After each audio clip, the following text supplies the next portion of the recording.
Pernah dengar mitos ini enggak? Katanya. Roh orang yang baru meninggal itu belum benar-benar pergi meninggalkan dunia kita. Mereka masih mondar-mandir di sekitar rumah atau berdiam diri di dekat orang-orang yang paling mereka sayang selama 40 hari lamanya. Nah, pertanyaannya sekarang, coba bayangkan kamu sedang sendirian di kamar kos yang sepi. Jam menunjukkan pukul 2 pagi. Tiba-tiba handphonemu berbunyi, dan ketika kamu melirik ke layar, tertulis nama ibumu. Ibumu yang baru saja meninggal dunia 7 hari yang lalu. Kamu berani angkat nggak? Coba, jujur, komen di bawah sekarang sebelum kalian dengerin cerita ini sampai habis. Malam itu, udara Jakarta terasa lebih lengket dan pengap dari biasanya. Tapi, di dalam kamar kosan Raka, suhunya justru terasa dingin. Sangat dingin sampai menusuk ke tulang. Raka adalah tipikal anak rantau. Pemuda usia 20-an yang rela meninggalkan desa halamannya di lereng gunung yang asri di Bandung demi mengadu nasib di kerasnya ibu kota. Kamar kosnya tidak besar. Hanya ada satu kasur busa tipis, lemari plastik, dan sebuah meja kayu kecil di sudut ruangan. Lokasinya ada di ujung lorong lantai 2, pojok paling gelap yang lampunya sering berkedip-kedip kalau malam mulai larut. Sudah seminggu Raka hidup seperti orang linglung. Kantung matanya hitam dan bengkak. 7 hari yang lalu, ibunya meninggal dunia secara mendadak. Dan yang membuat dada Raka terasa seperti dihimpit batu besar adalah dia tidak pulang. Bukan karena tidak mau, tapi hari itu dia terjebak pekerjaan gila-gilaan dari bosnya. Dan saat dia berniat menyusul, tiket kereta sudah habis tanpa sisa. Penyesalan? Jangan ditanya. Raka belum sempat meminta maaf. Raka belum sempat melihat wajah ibunya untuk yang terakhir kali sebelum tanah merah menutupinya. Di atas meja kayu di sebelah kasurnya, ada sebuah laci yang sedikit berderit kalau ditarik. Di dalam laci itulah Raka menyimpan harta paling berharganya saat ini. Sebuah handphone Nokia jadul. Handphone lawas tipe monoblok yang keypadnya sudah pudar karena sering ditekan ibunya saat menelepon Raka. Raka membawa benda itu ke Jakarta sebagai kenang-kenangan. Kartu SIM-nya masih tertanam di dalam sana, tapi HP itu sudah mati total. Baterainya sudah Raka cabut dan Raka simpan di bagian laci yang paling dalam. Sengaja.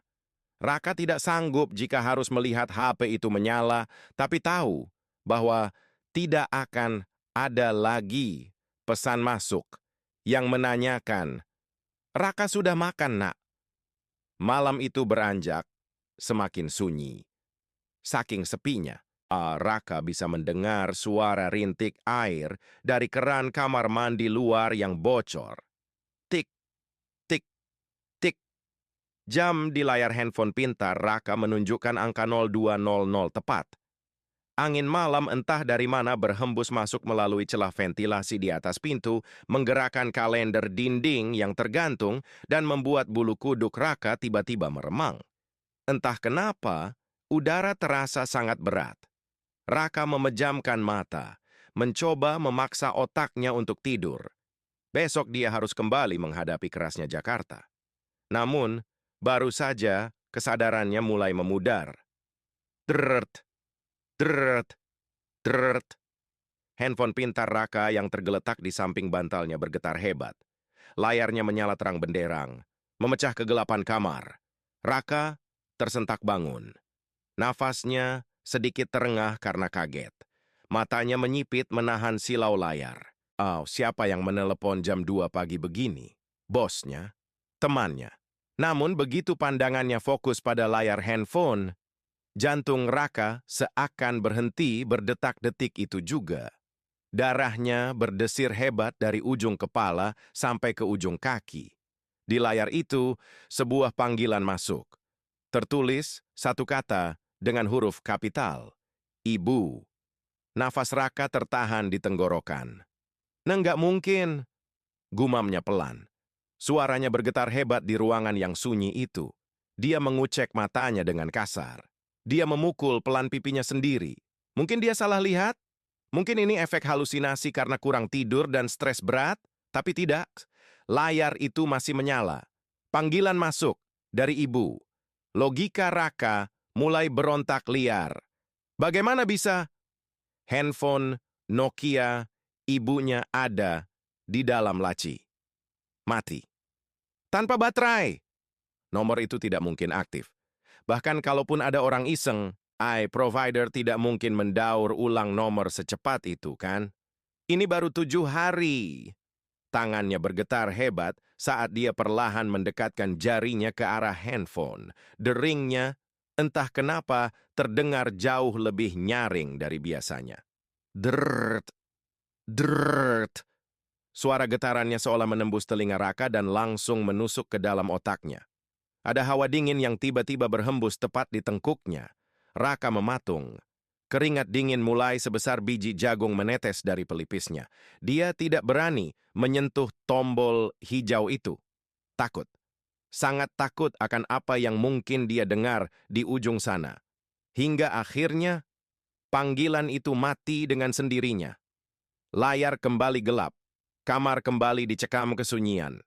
Raka menghela nafas panjang, menyandarkan punggungnya ke tembok yang dingin. Dia mencoba menenangkan debar jantungnya yang memburu. Paling error operator, batinnya mencoba mencari rasionalisasi. Sistemnya kacau. Iya, pasti cuma error, tapi sedetik kemudian, ting. Layar handphone Raka kembali menyala. Ada notifikasi pesan suara, voicemail masuk. Dari nomor yang sama, ibu.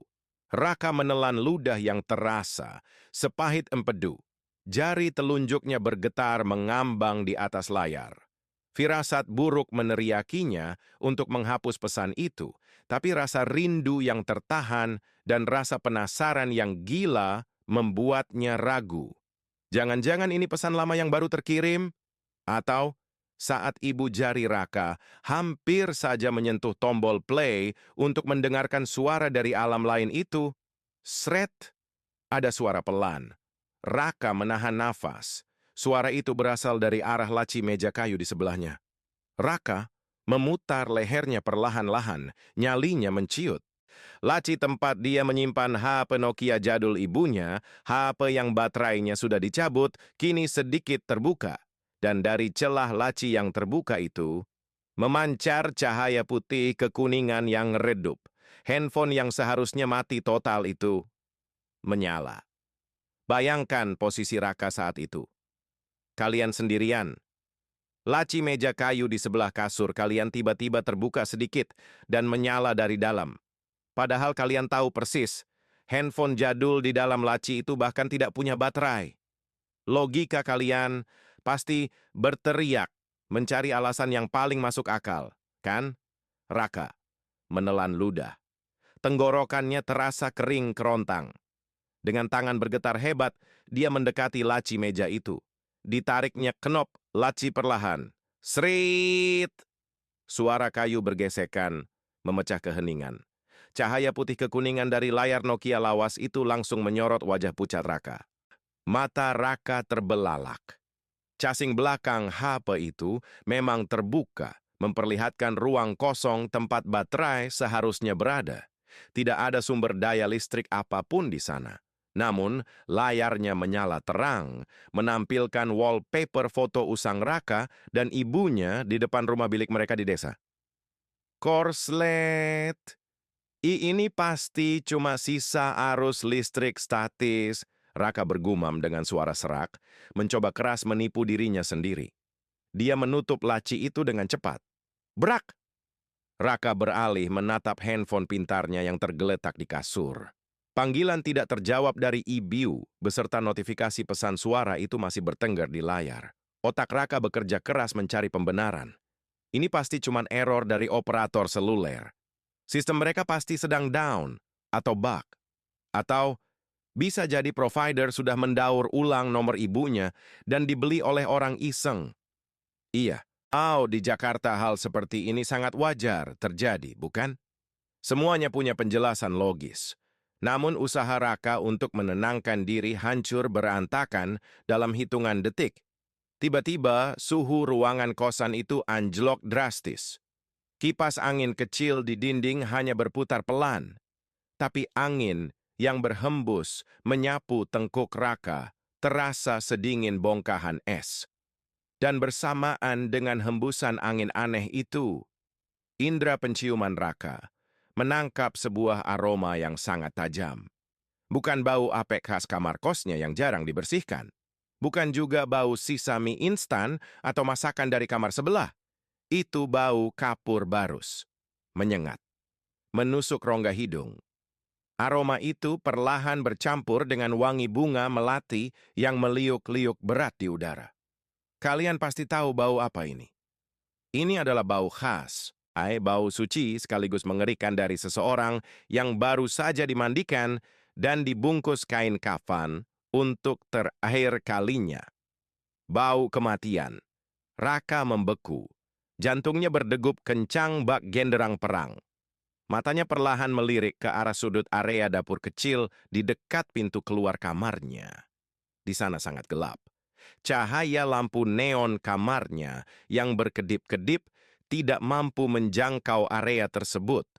Raka tidak melihat sosok siapa-siapa di sana, tapi dia merasakan tekanan yang luar biasa pekat. Ada sepasang mata yang seolah sedang menatapnya lekat-lekat dari balik kegelapan itu. Pernahkah kalian merasa diawasi di dalam ruangan yang kalian yakini kosong? Rasanya dada menjadi sesak, leher belakang kaku, dan insting primitif kalian menjerit menyuruh kalian lari. Itulah yang Raka rasakan. Hawa keberadaan seseorang di sudut itu sangat nyata. Namun, di balik ketakutan yang meremas jantungnya, ada rasa rindu yang merobek-robek kewarasannya. Pertahanan emosi Raka runtuh. Air mata yang sejak tadi ditahannya akhirnya jebol, membasahi pipinya yang tirus. "Maafin Raka, Bu," batinnya menjerit pedih. "Raka banting tulang siang malam. Di Jakarta cuma buat beliin ibu rumah. Biar kita nggak dihina orang kampung lagi. Tapi apa gunanya, Bu? Pas ibu sakit keras, Raka malah sibuk meeting sama bos. Pas ibu hembuskan napas terakhir, Raka malah ada di kereta, nangis kayak orang gila karena nggak keburu. Raka anak durhaka, Bu." Penyesalan itu menggerogoti dadanya tanpa ampun. Raka memeluk lututnya rapat-rapat di atas kasurnya yang tipis. Tubuhnya bergetar hebat menahan isak tangis. Sedetik, ada dorongan gila dalam dirinya. Dia ingin sekali berlari ke sudut ruangan yang gelap itu, menyalakan lampu, dan memeluk apapun yang membawa aroma ibunya. Dia ingin berlutut dan minta maaf. Tapi, seketika langkah niatnya terhenti paksa. Sebuah memori dari hari pemakaman 7 hari lalu mendadak berputar kembali di kepalanya dengan sangat jernih. Saat itu, di tanah pekuburan desa yang masih basah di lereng Gunung Bandung, Ki Amang, tetua desa yang juga kuncen makam, menahan Raka yang hendak pulang. Tangan keriputnya menepuk bahu Raka dengan keras. Matanya menatap tajam, memberikan sebuah peringatan yang tidak boleh dilanggar. Sebuah larangan kuno. "Jang Raka, dengar baik-baik omongan Aki." Suara serak Ki Amang menggema kembali dalam ingatan Raka. Roh orang yang baru berpulang itu, sukmananya masih kebingungan. Mereka masih rindu rumah, rindu keluarganya. Kalau dalam 40 hari ke depan kamu mendengar suara ibumu memanggil ayah atau ada ketukan di malam hari yang memanggil namamu, jangan pernah direspons, jangan pernah dijawab. Ki Amang mencengkeram bahu Raka makin kuat saat itu. Raut wajahnya sangat serius. "Kalau kamu jawab, apalagi sampai kamu bukakan pintu untuknya, mereka pikir kamu mengundang mereka masuk ke duniamu. Ingat, Jang, yang datang memanggilmu di malam hari nanti, bukan ibumu lagi, tapi sesuatu yang lain yang meminjam rupa dan suara ibumu." Mengingat pantangan keras itu, darah Raka seketika mendingin. Nafasnya tertahan di ujung tenggorokan. Larangan itu sangat jelas.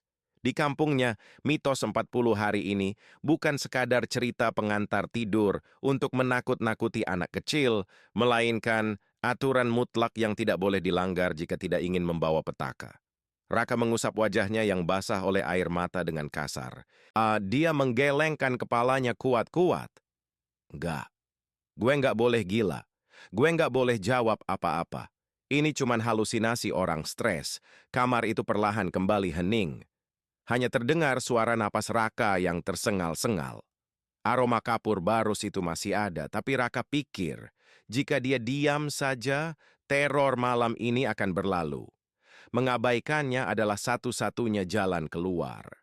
Sayangnya, Raka salah besar. Dert, dert, dert. Handphone pintar Raka tiba-tiba menyala lagi. Bergetar dengan beringas di atas kasur, seolah memaksa untuk diperhatikan. Cahayanya menembus kegelapan, dan nama di layar masih sama, Ibu. Raka mematung menatap layar itu dengan mata terbelalak. Keringat dingin sebesar biji jagung mengucur dari pelipisnya. Ketakutannya kembali memuncak ke ubun-ubun, dan kali ini terornya tidak hanya datang dari layar handphone. Bersamaan dengan ritme getaran mesin handphone tersebut, terdengar suara ketukan dari arah luar pintu kosannya yang terkunci rapat. Ketukannya sangat lambat, pelan, penuh jeda, tapi suaranya bergema sangat jelas di telinga Raka. Tok, tok, tok, Raka menahan napas sampai dadanya sakit. Siapa yang bertamu di lorong lantai 2 kosan paling ujung yang sepi ini, tepat jam 2 pagi, diiringi aroma kematian yang semakin mencekik leher? Tok, tok, tok. Suara ketukan di pintu itu terdengar sangat pelan, tapi entah kenapa bunyinya seakan memukul langsung ke gendang telinga Raka. Kalian pernah kan dengar suara ketukan pintu di tengah malam yang rasanya salah? Bukan ketukan orang yang sedang bertamu, melainkan ketukan lambat yang penuh dengan keheningan di setiap jedanya. Raka menelan ludah. Tenggorokannya terasa seperti diamplas.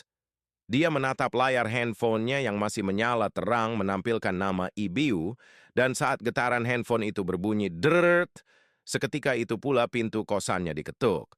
Dert, tok, dert, tok. Jantung Raka serasa mau copot. Ritmenya pas. Ketukan di pintu kayu yang tipis itu sinkron sempurna dengan getaran handphone di tangannya. Otak rasional Raka berteriak menyuruhnya untuk diam, untuk bersembunyi di balik selimut dan menunggu pagi datang. Tapi ada dorongan aneh yang memaksanya bergerak.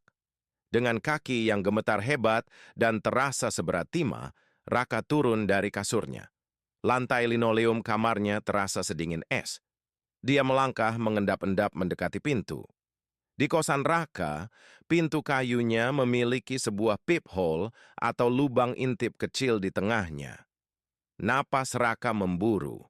Keringat dingin membasahi punggung kaos oblongnya. Aroma kapur barus di ruangan itu kini terasa sangat pekat, sampai-sampai Raka hampir mual. Dia menempelkan sebelah matanya ke lubang intip itu. Tangannya bertumpu pada daun pintu, bersiap untuk melihat siapa atau apa yang berdiri di lorong luar sana. Ekspektasinya, dia akan melihat lorong kosan yang remang-remang dengan lampu kuning yang sering berkedip. Tapi apa yang Raka lihat benar-benar membuat darahnya mendidih karena panik. Gelap, gulita, hitam, pekat, tanpa ada setitik cahaya pun, Raka mengerjapkan matanya. Apakah lampu lorong mati total? Tidak. Tunggu dulu. Raka menyadari sesuatu yang membuat lututnya seketika lemas. Warna hitam di balik lubang intip itu tidak merata. Itu bukan kegelapan malam. Itu adalah sesuatu yang solid. Sesuatu yang berwarna hitam pekat, es atau mungkin coklat tua yang menempel sangat rapat dari sisi luar lubang intip. Seolah-olah ada mata lain di luar sana yang juga sedang mengintip balik ke arahnya. Raka tersentak mundur hingga punggungnya menabrak meja kayu. Brak! Tepat saat Raka menabrak meja, ketukan lambat di pintu itu tiba-tiba berubah. menjadi gedoran. Brak! Brak! Brak! Pintu kayu itu bergetar hebat. Bersamaan dengan itu, handphone di atas kasur berdering makin kencang, makin nyaring. Panggilan dari ibu masih belum mati. Peringatan Ki Amang di pemakaman kembali terngiang jelas di kepalanya bagai kaset rusak. Jangan direspons, Raka. Yang datang bukan ibumu. Tapi gedoran di pintu itu terdengar putus asa. Sangat putus asa. Dan di sela-sela suara gedoran itu, samar-samar Raka mendengar suara isakan. Isakan perempuan tua yang sangat dia kenal. Tangisan ibunya. Pertahanan Raka hancur lebur. Rasa bersalahnya mengalahkan ketakutannya yang paling purba. Bagaimana kalau itu benar-benar ibunya? Bagaimana kalau roh ibunya kedinginan di luar sana dan hanya ingin melihat anak semata wayangnya untuk terakhir kali? Raka sudah gagal menemaninya di saat-saat terakhir. Apakah sekarang dia akan mengusirnya lagi? Sambil menangis sesenggukan, Raka menerjang ke arah kasur. Dia menyambar handphonenya. Tanpa berpikir panjang lagi, tanpa mempedulikan semua pantangan dan mitos yang diajarkan sejak kecil, jempol Raka menggeser tombol hijau. Dia menempelkan handphone itu ke telinganya. Hening sejenak. Gedoran di pintu tiba-tiba berhenti total. Hanya terdengar suara napas Raka yang terengah-engah. "Halo, Ibu," panggil Raka dengan suara bergetar dan parau. Air matanya menetes jatuh ke layar handphone. Dari seberang sambungan telepon, tidak ada jawaban, hanya ada suara desis statis. Keresek, keresek. Lalu, perlahan-lahan, terdengar suara hembusan napas yang sangat berat dan serak. Hembusan napas yang terasa dingin menyapu telinga Raka dari speaker handphone. "Raka!" Suara itu memanggil. Benar, itu suara ibunya. Tapi, nadanya salah. Suara itu terdengar sangat hampa, menggema seolah-olah diucapkan dari dasar sumur yang sangat dalam dan basah. "Raka! Dingin! Nak!" Suara itu merintih, disusul oleh suara tangisan melengking yang membuat bulu kuduk Raka berdiri serempak. "Gelap di sini! Ibu kedinginan! Bukakan pintunya, Nak!" Mata Raka terbelalak ngeri. Ada yang salah. Hawa kematian yang menyengat langsung menusuk hidungnya.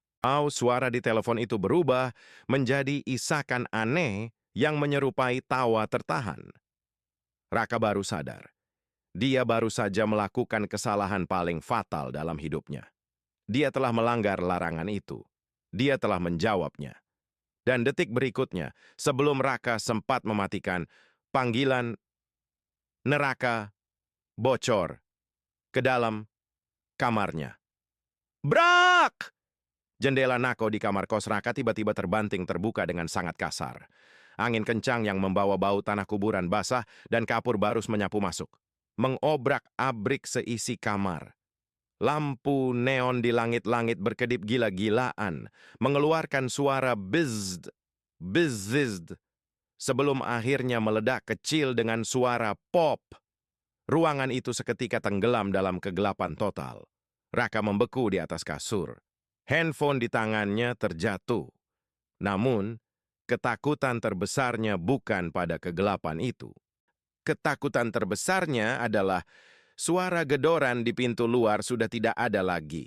Sebagai gantinya, dari sudut ruangan yang gelap gulita di dekat dapur, tepat di dalam kamarnya, terdengar suara gesekan.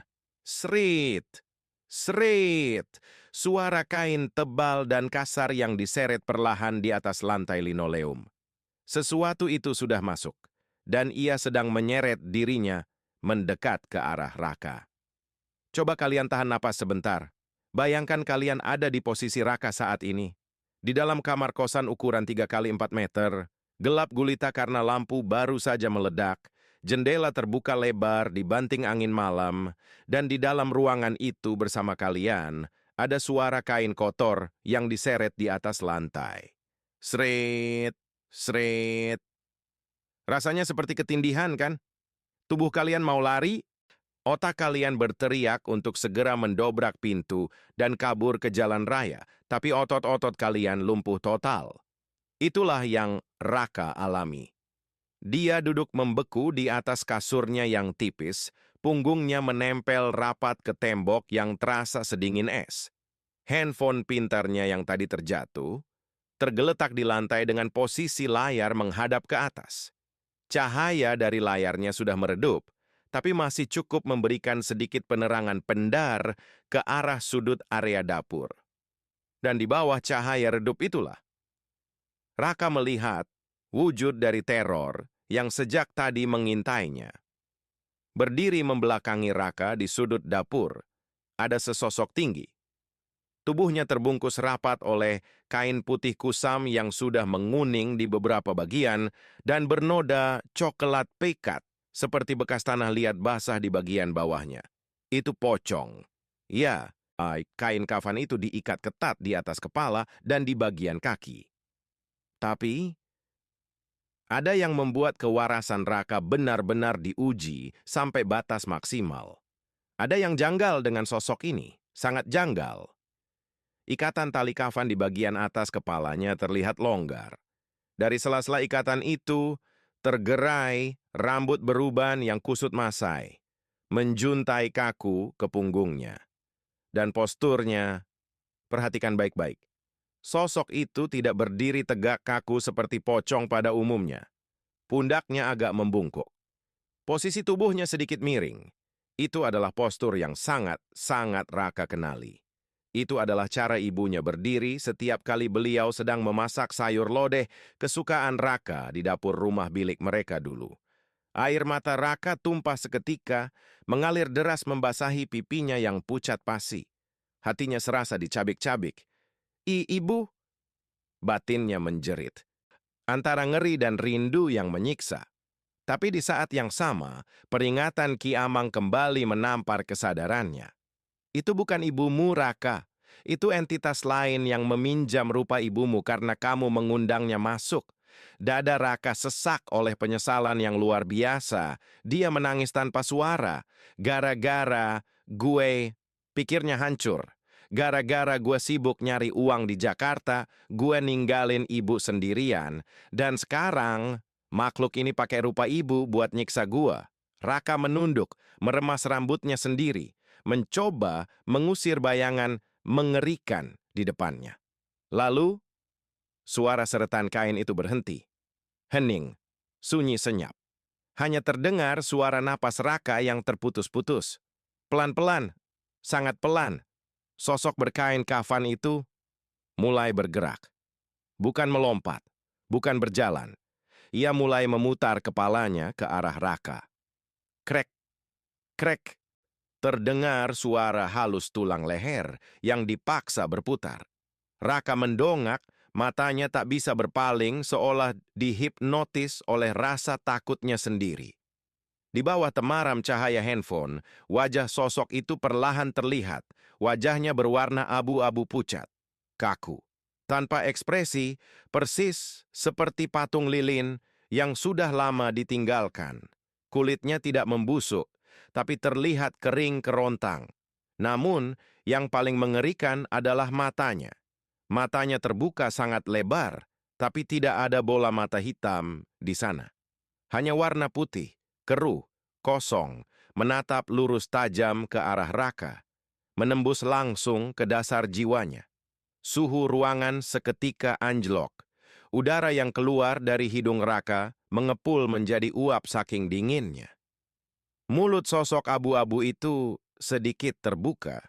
Dari celah bibirnya yang kaku, terdengar suara tangisan melengking yang mengiris hati, dicampur dengan gumaman parau yang membuat telinga berdenging.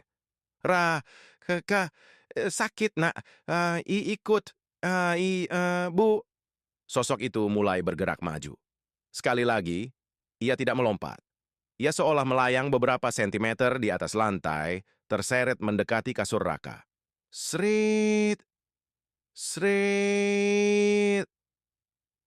Setiap kali sosok itu maju, aroma kapur barus dan melati busuk semakin pekat, seakan sengaja disemprotkan ke wajah Raka untuk mencekiknya perlahan. Jarak mereka kini hanya tersisa 1 meter. Setengah meter.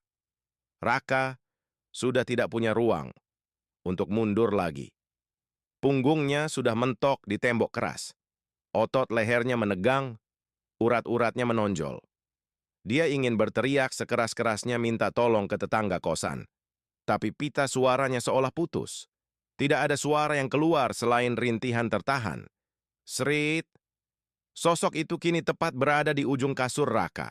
Aisyah menundukkan tubuhnya yang terbungkus kafan itu. Wajah abu-abu pucat dengan sepasang mata putih kosong itu mendekat. Inci demi inci. Raka bisa merasakan hawa beku dari hembusan napas entitas itu menerpa wajahnya. Bau tanah kuburan begitu pekat memenuhi rongga hidungnya. Wajah mengerikan itu kini hanya berjarak 1 jengkal dari hidung Raka. Makhluk itu memiringkan kepalanya sedikit, menatap Raka dengan tatapan kosongnya, bersiap melakukan sesuatu. Raka tidak tahan lagi. Pertahanannya jebol. Dengan sisa keputusasaan yang memuncak, Raka memejamkan matanya rapat-rapat. Air matanya merembes keluar dari kelopak matanya yang tertutup rapat. Dia pasrah. Dia menyerah. Raka menunggu cengkeraman dingin itu mencabut nyawanya di kamar kos yang sempit ini. Detik demi detik berlalu. Terasa seperti keabadian. Raka memejamkan matanya erat-erat, menahan napas, menanti rasa sakit yang akan merenggut nyawanya. Menanti cengkeraman tangan dingin atau cekikan maut dari entitas mengerikan yang kini wajahnya hanya berjarak sekilan dari wajah Raka. Tapi, tidak ada serangan. Tidak ada cekikan. Yang mendarat di puncak kepala Raka bukanlah kuku-kuku tajam, melainkan sebuah sentuhan. Sentuhan itu terasa dingin, kaku, tapi anehnya gerakannya sangat lambat dan berhati-hati. Sangat lembut. Seperti usapan tangan seorang ibu yang sedang menenangkan anaknya yang sedang bermimpi buruk. Pertahanan jiwa Raka hancur lebur tanpa sisa. Rasa takutnya menguap, digantikan oleh gelombang kesedihan yang tak tertahankan. "Maafin Raka, Bu!" Jerit Raka pecah. Suaranya serak dan menyayat hati, menggema di dinding kamar kos yang sempit itu. Dia menangis sejadi-jadinya, as tubuhnya meringkuk bergetar hebat. "Raka anak durhaka, Raka minta maaf nggak pulang. Raka nyesel, Bu. Raka nyesel." Air matanya membasahi lutut. Segala beban, rasa bersalah, dan penyesalan yang ia pendam selama 7 hari ini tumpah ruah bagai bendungan jebol. Dia tidak peduli lagi, wujud, apa yang ada di depannya. Dia hanya butuh ruang untuk meminta maaf. Seiring dengan isak tangis Raka yang mereda, perlahan-lahan, keajaiban terjadi. Hawa sedingin es di ruangan itu mulai menghangat. Bau kapur barus dan melati busuk yang mencekik, tenggorokan pelan-pelan memudar. Hilang, seolah ditiup oleh angin yang lembut. Sebagai gantinya, rongga hidung Raka menangkap sebuah aroma manis yang sangat familiar. Aroma daun pandan segar dan gurihnya beras ketan yang dikukus. Ketan pandan. Itu adalah makanan kesukaan Raka. Hidangan sederhana buatan ibunya yang selalu menunggunya di meja makan setiap kali Raka pulang sekolah dulu di kampung. Aroma itu membawa gelombang nostalgia yang menghantam dada Raka. Tapi kali ini rasanya hangat. Lalu, suara parau dan rintihan mengerikan tadi menghilang sepenuhnya. Berganti dengan sebuah bisikan halus. Sangat jernih. Suara itu tidak terdengar dari luar, melainkan bergema langsung di dalam pikiran dan hati Raka. Suara ibunya yang asli. Sangat hangat. Sangat menenangkan. "Ibu sudah maafkan, Nak. Hiduplah dengan baik. Jangan menangis lagi." Raka menghela napas panjang yang gemetar. Dadanya terasa sangat ringan, seolah batu besar bertonton baru saja diangkat dari sana. Dengan keberanian yang tersisa, Raka membuka kelopak matanya perlahan-lahan. Kosong. Kamar itu kosong. Sudut di dekat dapur tidak ada siapa-siapa. Tepat pada detik itu, lampu neon kamarnya tiba-tiba menyala kembali dengan bunyi klik yang nyaring. Terang benderang, jendela Nako yang tadi terbanting angin kini tertutup rapat seperti semula.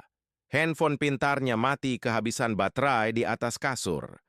Tidak ada jejak pocong berwajah abu-abu. Tidak ada tanah kuburan. Semuanya kembali normal. Malam itu, untuk pertama kalinya dalam 7 hari sejak kematian ibunya, Raka bisa memejamkan mata dan tidur lelap. Luka batinnya pelan-pelan sembuh. Teman-teman, ini pelajaran buat kita semua. Kadang penyesalan itu datang di garis akhir yang sudah tidak bisa kita putar balik. Selagi orang tua kalian masih ada, angkat teleponnya. Sempatkan pulang. Jangan sampai kalian harus menangis dan meminta maaf pada ruang kosong seperti Raka. Pagi harinya. Cahaya matahari pagi menembus celah ventilasi kosan. Suara bising kendaraan dari jalan raya Jakarta sudah mulai terdengar riuh. Raka terbangun dengan perasaan yang jauh lebih segar. Matanya masih sembab, tapi hatinya damai. Dia langsung mandi, berpakaian rapi, dan mengemasi beberapa helai baju ke dalam ranselnya. Hari ini juga Raka membulatkan tekad untuk mengambil cuti dan pulang ke Bandung. Dia ingin ziarah ke makam ibunya, mendoakannya langsung di sana dengan hati yang ikhlas. Raka tersenyum tipis. Dia menyandang ranselnya di pundak. Dia merasa ibunya sudah benar-benar pergi dengan tenang karena rindu dan maafnya sudah tersampaikan. Namun, saat Raka melangkah menuju pintu dan tangannya baru saja menyentuh gagang pintu, tit, tit. Langkah Raka terhenti mendadak. Senyum di wajahnya memudar seketika. Suara itu berasal dari dalam laci meja kayu di samping kasurnya. Laci tempat dia menyimpan handphone Nokia jadul ibunya. Handphone yang semalam layarnya menyala meski tidak ada baterainya. Hati Raka kembali berdesir ngeri. Bukankah semuanya sudah selesai? Ibunya sudah memaafkannya kan? Lalu apa lagi ini?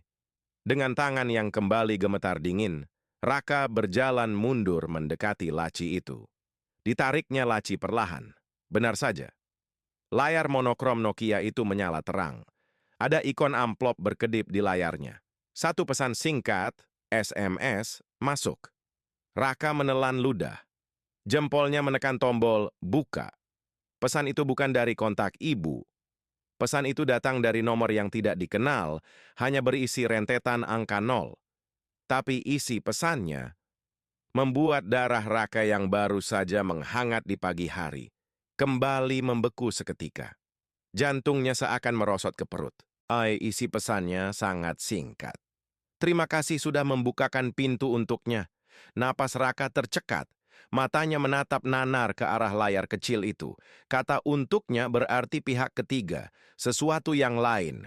Ucapan Kiamang kembali terngiang, berputar-putar di kepalanya bagai kaset rusak. Yang datang memanggilmu di malam hari nanti. Bukan ibumu lagi, tapi sesuatu yang lain. Kalau ibunya sebenarnya sudah tenang, sudah memaafkannya dari jauh. Lalu pertanyaannya sekarang, siapa atau apa? Entitas berwujud pocong berwajah abu-abu pucat yang tadi malam Raka izinkan masuk ke dalam kamarnya, dan yang paling mengerikan, Raka belum menyuruh makhluk itu keluar. Jadi, apakah dia masih ada di sudut kamar ini, memperhatikan Raka sejak tadi malam? Raka tidak berani menoleh ke belakang.